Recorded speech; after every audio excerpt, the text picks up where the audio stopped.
सेवा करने से काम तृष्णा का नाश होता है। काम का, तृष्णा का, इच्छाओं का, बड़ी बड़ी कामनाओं का नाश किसके सेवा से होता है? संतों की सेवा से। इसलिए सेवस्य साधु पुरुषान जहि काम तृष्णाम अन्यं सुदोष गुण चिंतन मास मुक्त्वा सेवा कथा रसमो नितराम पिबत्वम। न तुम्हें दोष देखना है, न तुम्हें गुण देखना है, तुम्हें कथा का निरंतर पान करना है, निरंतर पान करना है। और कथा का पान करते हुए सेवस्य साधु पुरुषान जहि, साधु पुरुषों का सेवन करो। और कथा का तो निरंतर सेवन करो। अगर तुम कथा श्रवण करते रहोगे तो तुम्हारे जीवन में वैराग्य भी रहेगा, ज्ञान भी रहेगा, भक्ति भी रहेगी, संपूर्ण रूप से तुम आगे बढ़ोगे। क्योंकि सत्संग से सब कुछ मिलता है। मत की रति गति भूति भलाई, जब जही जतन जहां जही पाई, सोई जानव सत्संग प्रभाव, लोक वेद न आन पाओ। जिसने अच्छी मति पाई है वो सत्संग करने से ही अच्छी मति मिलती है, इसलिए सत्संग करना चाहिए। कीर्ति, बड़ी भारी कीर्ति अगर मिलेगी तो आपको सत्संग से ही कीर्ति मिलेगी। उसके बाद मत कीर्ति गति, आपको भगवान के धाम जाना है या आपको स्वर्ग भी जाना हो तो आपको सत्संग करना पड़ेगा, आपकी गति भी अच्छी होगी महाराज। अमति कीर्ति गति भूति भलाई, आपको गति भी मिलेगी और भलाई भी आपका हो जाएगा हर प्रकार से। किससे? सत्संग करने से। और सोई जानव सत्संग प्रभाव, वही जानेगा जिसने सत्संग किया होगा, वही ना इसका प्रभाव जानेगा। तो महाराज यहाँ पे पिताजी तो घर छोड़ दिए, दसम स्कंद का पाठ करके उनकी मुक्ति हो गई। एक मैया थी, वो भी कुआं में कूदी और मर गई। इसके बाद एक घर में अकेला बच्चा, 5 वेश्याओं को इसने घर में ही आश्रय दे दिया। वेश्याओं को बहुत सारा धन हर के लाया। वित्तम हत्वा पुनश्चैव मारयिष्यति निश्चितम।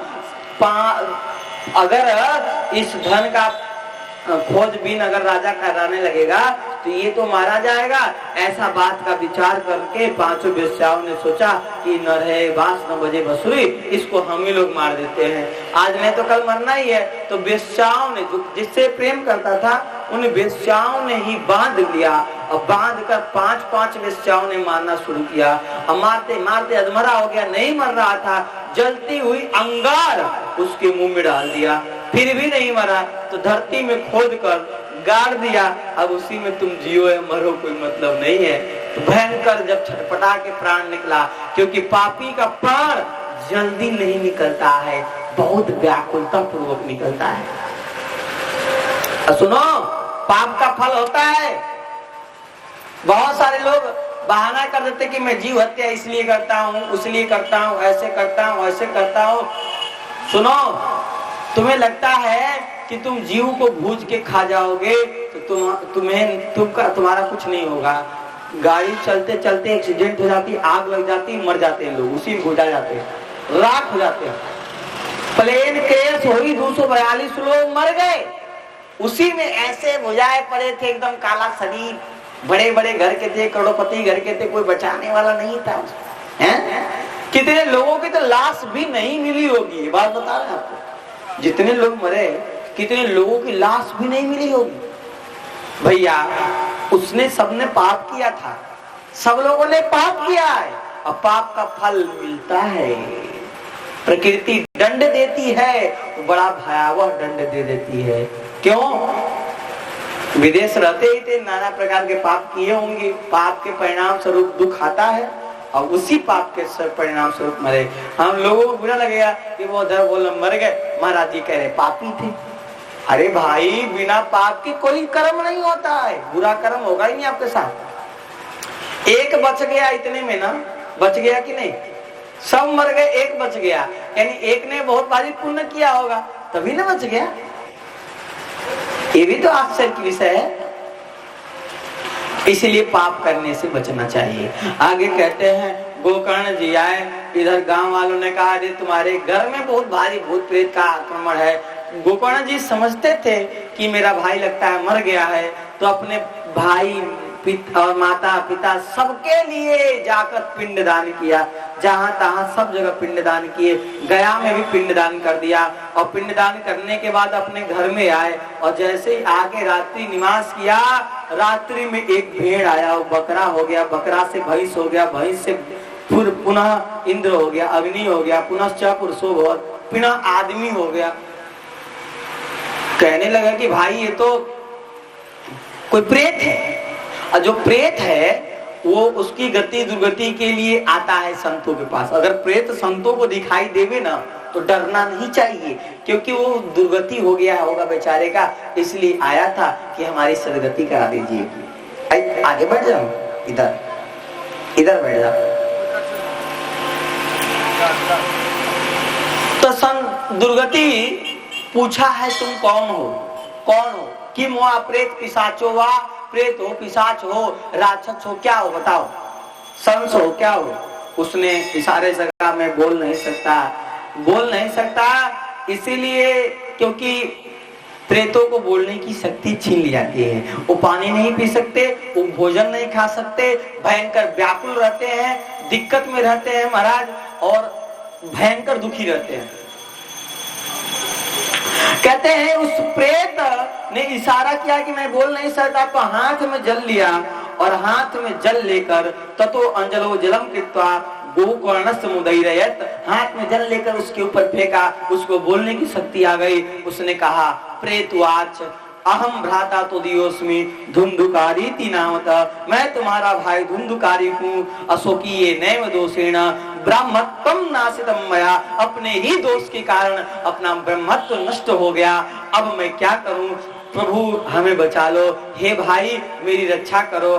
भाई ने कहा, गोकर्ण जी ने कहा भाई तदर्थम तो गया पिंडो मया दत्तो विधानता, मैंने तुम्हारे लिए गया पिंड दान कर रखा है। तत्कथम न मुक्तोसी माश्चर्यमिदं महत्, फिर भी तुम मुक्त क्यों नहीं हुए? बड़ी आश्चर्य की बात है। कहा देखो, एक बार दो बार छोड़ो, सैकड़ों बार अगर गया श्राद्ध कर दोगे तो भी मुक्त नहीं होगे, क्योंकि हम बड़े भारी पापी हैं। गया श्राद्ध सतेनापि मुक्ति में न भविष्यति, बड़का बड़का पापी का ना गया में भी मुक्ति नहीं होता। सतेनापि मतलब सैकड़ों बार गया श्राद्ध कर दोगे तो मुक्ति नहीं होगी। उपाय मपरम कश्चित त्वम विचार सांप्रतम, यह उपाय आप कोई दूसरा सोचिए, बड़े बड़े विद्वानों से उपाय को ग्रहण कीजिए। बड़े बड़े विद्वान बुलाए गए, विद्वानों ने कहा हमारे पास तो इतने ग्रंथ है, कहाँ तक पलटेंगे? सूर्य भगवान को बुलाइए और सूर्य भगवान ही कोई अच्छा उपाय बताएंगे। हाथ में जल लिया है और हाथ में जल लेकर महाराज ऊपर सूर्य भगवान का मंत्र पढ़ के फेंका। सूर्य भगवान प्रकट होते हैं, कहते हैं कि सूर्य भगवान को स्तंभन मंत्र से रोक दिया था। गोकर्णा स्तंभनम चक्रे सूर्य वेग सवे तदा, सूर्य जा रहे ऐसे जब घूमते हैं ना, सूर्य पृथ्वी का चक्कर लगाते हैं। वैज्ञानिक नहीं मानता है, पर हमारे सनातन धर्म के ऋषियों ने इस चीज को देख के लिखा है। वैज्ञानिक नहीं पहुंच सकते, पर हमारे हनुमान जी पहुंच जाते हैं। कौन सु काज कठिन जग माही, जो नहीं होई ताज तुम पाई, बाल समय रवि भत चलियो, तब तीनहु लोक भयो अधियारो। अजानते इन संतों ने लिखा है बात, क्योंकि महाकाल है हनुमान जी। क्या है? कोई बानर शरीर में बानर थोड़ा ना है, महाकाल के अवतार है। और महाकाल उसे कहते हैं जो त्रिभुवन को ग्रस ले, पृथ्वी को ग्रस ले, चंद्रमा को ग्रस ले, सूर्य को ग्रस ले, सबको ग्रस ले, उसको महाकाल कहते हैं। इसलिए हनुमान जी अगर ग्रस लिए ना तो ये कोई बड़ी बात नहीं हुई। महाकाल है महाराज, हनुमान जी महाकाल है। आपको बार बार कह रहे हैं ताकि आपके मन में विश्वास पैदा हो, क्योंकि भक्ति बिना विश्वास की नहीं होती। बिनु विश्वास भगति नहीं, ते ही बिनु द्रवहि न राम। ना विश्वास माता पिता में होता है ना, माता पिता भगवान है तभी माता पिता का सेवा हो पाता है। पर माता पिता इंसान है ऐसा समझ लेता है बालक, फिर उसका आज्ञा पालन भी नहीं कर पाता, उसकी सेवा भी नहीं कर पाता है। इसीलिए बड़े बड़े पढ़े लिखे के घर में देखे असंस्कारी व्यक्ति दारू पी के मैया के सामने ही बोतल डाला जा रहा है, ऐसे ऐसे घर देखे महाराज बाप। और पी के लुढ़कते हुए चली आ रही लड़की 25 साल की 20 साल की लड़की, हम दिल्ली की बात कर रहे हैं। क्या संस्कार दिया तुमने? कॉन्वेंट स्कूल में पढ़ा के तुमने क्या कर लिया? ये तुमसे अमेरिका में जाके तुम्हारा सेवा नहीं कर पाएंगे तो तुम्हारे पुत्र पैदा करने का कभी क्या फायदा है? इसीलिए आप संस्कार युक्त शिक्षा दीजिए। संस्कार विहीन शिक्षा दोगे बहुत दुखी होगे, हैं?